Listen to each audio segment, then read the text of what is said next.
Isa itong napaka-challenging na geometry puzzle. Kaya mo ba itong sagutan? How many rectangles contain the dot? Pause this video and give it a try.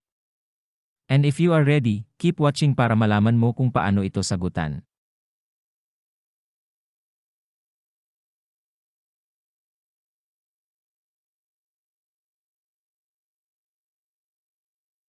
Bilangin natin ang mga rectangles.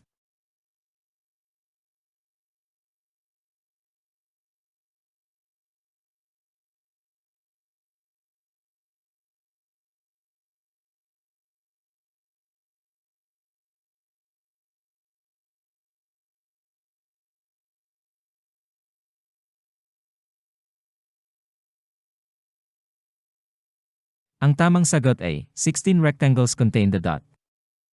Kapag interesado ka na malaman paano sagutin ito ng tama without counting rectangles one by one, in 3 seconds or less, just keep on watching.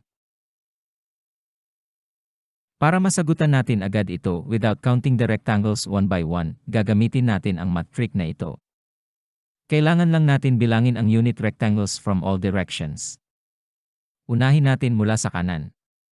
We can see na mayroong dalawang unit rectangles from the right going to the dot.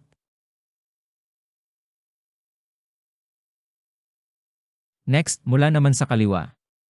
We can see na mayroon ding dalawang unit rectangles from the left going to the dot. Then, mula naman sa itaas. We can see na mayroon ding dalawang unit rectangles from the top going to the dot. Lastly, mula naman sa ibaba. We can see na mayroon ding dalawang unit rectangles from the bottom going to the dot. We simply multiply these numbers. 2 times 2 times 2 times 2, which is equal to 16 rectangles. This trick will work kahit dagdagan natin ang number of unit rectangles.